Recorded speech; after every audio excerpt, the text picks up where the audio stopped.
What's going on, YouTube? It's your boy, CamATL, and welcome back to another NFL First Look lineup video with your boy. Super excited to get into this. Drop a like down below, comment anything in the comment section, subscribe to the channel if you haven't already. Let's get straight into it. As you guys know, early on in the week, we do a First Look lineup vid where we pretty much just go and build a lineup together that we like off the first look of the slate. And then later on in the week, on Friday, I will go position by position and break down all of the players that I like in my player pool. And then, give you a more in depth look at the slate. But for right now, we're just going to build a first look lineup together and get it going. So I'm not going to keep up too much of your time here. We're going to go in, plug in this first look lineup, talk about these guys real quick, and then I'm going to head back out, go back to studying NBA for tonight's 11 game slate. So if you haven't seen that high five video, it's on the channel as well. By the way, if you're playing NBA DFS, join me at 3 p.m. Central on this channel for a live show, kind of talking about ideas of how to tackle the slate. All right. Let's go ahead and get it, man. We've been incredibly hot in NFL, man. The first couple weeks of the season were down weeks for us because, that's always the worst times of the year. But we have been super hot ever since, man. What we've been doing, the showdowns and the main slates lately, we've just been destroying. It's been an amazing NFL season, man. I'm excited to just keep it going. All right, so we're at a week 11. Let's go ahead and get straight into it. Starting off at quarterback, I'm going to go Dak Prescott. Man, Dallas looked fantastic this week against my Falcons. Hate to say it, but it is what it is. They look great. Now they get the matchup against a bad Kansas City secondary in a game that should be a shootout. Super excited about this game in general. Dak is still a little too cheap here at 7-2. Really like Dak. He's just too good with too many good weapons not to play him in a shootout situation against Kansas City. Running backs, Aaron Jones will be missing. He is hurt, so lock in A.J. Dillon. A.J. Dillon's going to be fantastic here. This is a guy that can definitely take this role over, carry the ball over 20 times. He carried the ball over 20 times against Seattle, got 2 touchdowns, 66 rushing yards. Really love A.J. Dillon here against Minnesota. Fantastic spot for him. So I will definitely be playing A.J. Dillon with no Aaron Jones. Next up, going right back to my boy James Conner. It took him forever to finally get us some points this last week, which was really pissing me off because we could have had a takedown. He had a big game or something like that, but it is what it is. James Conner against Seattle, fantastic spot here. Chase Edmonds still out. Might have Kyler Murray coming back, which will just take some of the pressure off James Conner anyways and make James Conner even better. Really love him here at 6-1. Better spot than it even was last week, so I'm all over James Conner.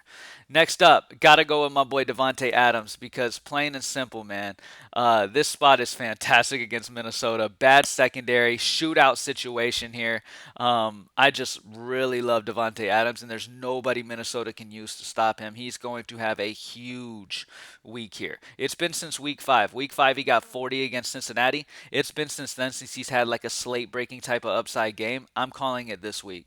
He's having it this week. He's having 30 plus DraftKings points on the slate.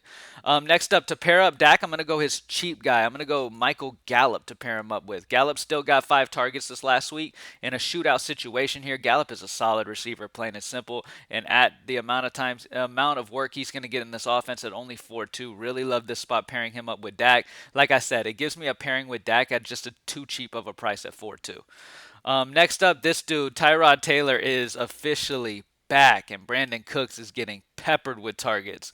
Dude had 13 targets last week against Miami. Week 9 against Miami with Tyrod Taylor back. Now he gets to go against Tennessee, who gave up over 30 to Michael Pittman. They've just been getting smoked. Brandon Cooks is in a fantastic spot here in what should be a game where Houston should be behind against Tennessee. Expect Brandon Cooks to get some of the most targets out of any receiver on the entire slate and have a great game here. At tight end, CJ Ozuma has just been very consistent. Am I spelling his name wrong? I must be. No idea where he's at, dude. Hold on, let me see. What am I missing here? Where are you, Ozoma? Where are you, bud? There you are. CJ Ozoma for Cincinnati is in a fantastic spot against a Raiders team that's been getting gashed by tight ends.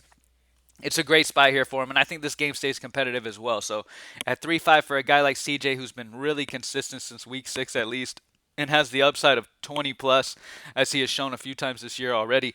Really like CJ, and I kind of just fell to that price at tight end as well, and I really like that spot.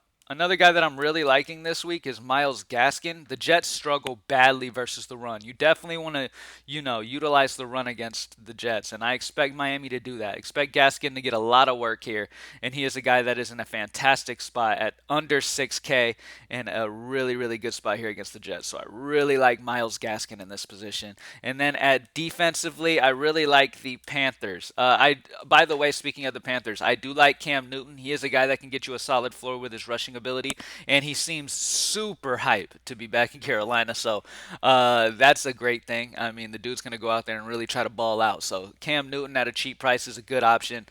You can pair him with Christian. You could take the savings off Dak and then pair him with like Christian McCaffrey, who got 10 targets, and I'm expecting Cam to really utilize him. And those short passing routes is really good for Cam because Cam doesn't really, throw it deep like that anymore. So expect him to utilize McCaffrey a ton here.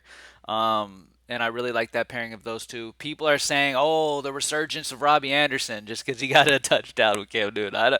I don't get people saying that. It makes no sense. Like anybody saying that just sounds ridiculous. It's not like now that Cam Newton's quarterback, he's just going to zone in on Robbie Anderson. At the end of the day, Cam Newton can only still throw it so far, and he's just going to be doing kind of short route stuff. So Christian McCaffrey is the main guy I'm interested in. I'm not jumping all over Robbie Anderson just because he had one good game this year. But I mean, you can if you want to. If you want to have somebody to pair Cam with, you can. I'm excited for people to just kind of take that excitement and start like just locking him in. I think a lot of people are going to do that, and I think it's not the right play, not the way to go. But either way, I'm fine with playing Cam. You can pair him up with McCaffrey. You can run him solo. It's all good, but I wanted to mention him. Carolina at home in Carolina, with them being as hyped as they are with Cam being back. And Cam's the biggest impact Cam makes is he's a great leader. Plain and simple. He's a great leader. He's a good, motivational type of guy for a team to really bring a team together and start playing good together. That's the biggest thing that Cam Newton brings to the team. So, really excited to see how the Panthers team does now. So, with them being at home in Carolina, going against a bad Washington squad, I know Washington beat Tampa Bay last week, but you guys know how it is, man. Teams show up and give the best versions of themselves versus the best teams. Especially teams like Washington. These type of teams show up and give the best versions of themselves, whereas teams like Tampa Bay might kind of take the foot off the gas a little bit, thinking it's an easy win. And a lot of times in those situations, upsets happen. But yeah, against teams like when teams go against Dallas, they bring like 110%. When teams go against Tampa Bay, they bring 110%. When they go against a top team in the league, they bring 110% because they want to like prove something and want to try to show up the best teams in the league. You know how it goes. But I don't expect that to happen here. I really love Carolina's defense at home in Carolina. It's a great spot for them at only 2.7, so I'll be taking that. So there we go. Dak Prescott, great matchup shootout. A.J. Dillon, no Aaron Jones. James Conner, no Chase Edmonds. Might be getting Kyler Murray back. That's great as well. And a good matchup here against Seattle. Better matchup than last week. Devonte Adams is going to get that 40-point DraftKings week again, and I want to be on him when he does. And this matchup against Minnesota is screaming 40-piece to me. Michael Gallup to pair up with Dak Prescott. That's really the only reason, and price play. He's a little too cheap. Brandon Cooks got 13 targets with Tyrod Taylor back in the offense. I mentioned that back in week 9 when the last time they played.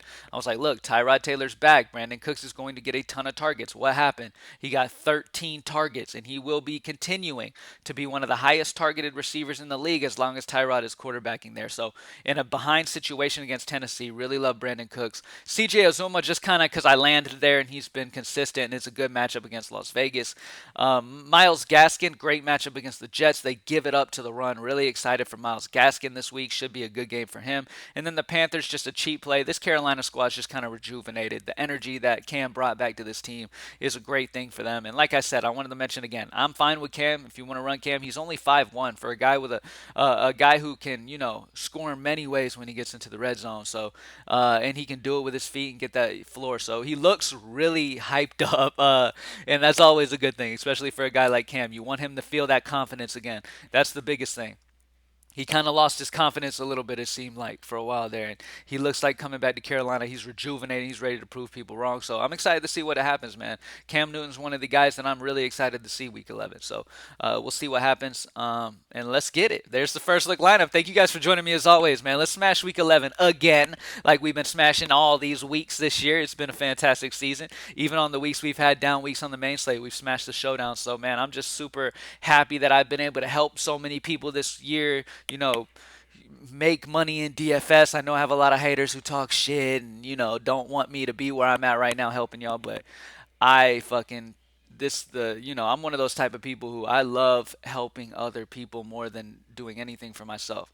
Like I could stop doing this and become a shark, you know what I mean, and just max enter every night and fucking smash that way, but that doesn't give me the happiness as everybody else hitting me up on Twitter after a slate being like, let's go, and being super excited and stuff like that. That's the kind of guy I am, and if you don't want to believe it, then cool, but that's just is what it is, man. I enjoy that shit, and that's what hypes me up. That's what energizes me, keeps me, feeling great, and I love that shit. So, let's keep doing it, man. Let's have an amazing holidays. We got a lot of holidays coming up. Y'all make sure you take time with family, and as the holidays get closer, y'all know me. I'll probably be taking some days where I won't do videos and stuff because I'm gonna be around family and stuff. I'm very family oriented, and it's a big time of year with a lot of holidays. So if I don't do any videos, it's probably because I'm spending time with family. But I'll let y'all know on Twitter if I'm not gonna do a video at Cam_ATL.